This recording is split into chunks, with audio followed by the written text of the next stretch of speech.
मी 1200 कोटी रुपये ठेवत असतात. प्रत्येक आमदाराला विनंती करतोय, तुम्ही माझ्याकडे या. 5 कोटीचा असलेला असेल, 10 कोटीचा असेल, 15 कोटीचा असेल, मला गेलं नाही तर नावाचा संदेश टाका.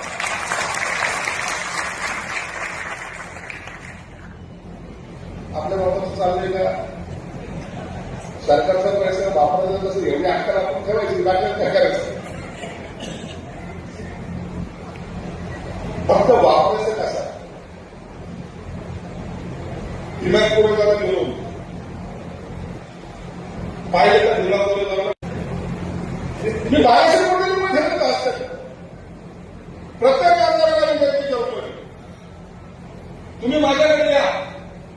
5 कोटीचा असलेला असेल, 10 कोटीचा असेल, 15 कोटीचा असेल, मला गेलं नाही तर नावाचा संदेश टाका.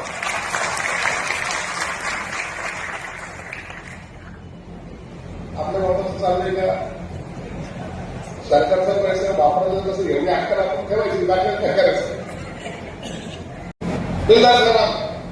मी गेल्यानंतर थांबा. ज्या डोंबबद्दल चर्चा होते तो डोंब पहा. ठेकेदारासाठी सामाजिक न्याय भवनने बांधलेलं. ठेकेदार कोणी असो, काम व्यवस्थित करत नसेल तर त्याची जबाबदारी डिपार्टमेंटची पहिली आहे.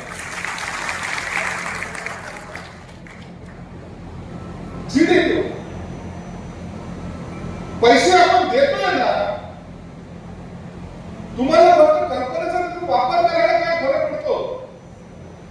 या पावसाळ्याचा पाऊस आला तर घराला थोडं कमी पाणी लागलं हे सगळे जाऊन वाकडे होणार.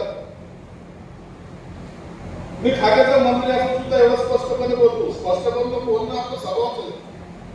आपण कोणाला घाबरत काय? हे जे डोळ्याला चांगलं दिसत नाही त्याच्याबद्दल बोललं पाहिजे नाही.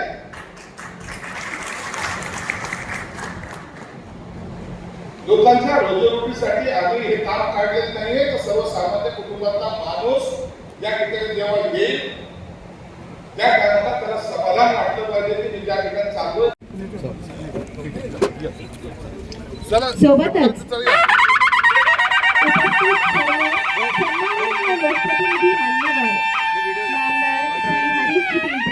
आपण अनुभव घेतो मान्यवरांच्या हस्ते.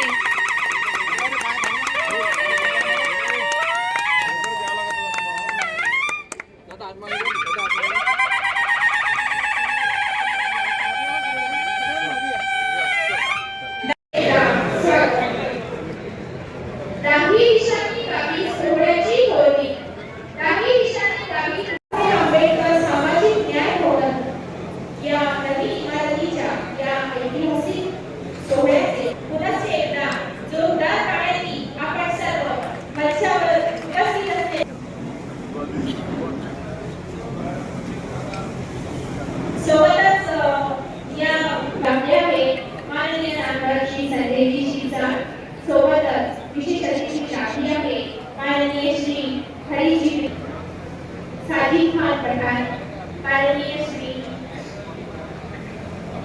बाळासाहेब बेदार आणि सोबतच निमंत्रित अतिथी म्हणून माननीय श्री मलिका मेश्राम जिल्हा मुख्य कार्यक्रम. यानंतर मी आपण पुढच्या प्रकारे बोलूया. जगात प्रज्वलित राहावा आणि त्याचं संपूर्ण जग प्रकाशमान व्हावे यासाठी तमसोमा ज्योतिर्गमय असे म्हणत सन्माननीय व्यासपीठाधीश नामदार करावे.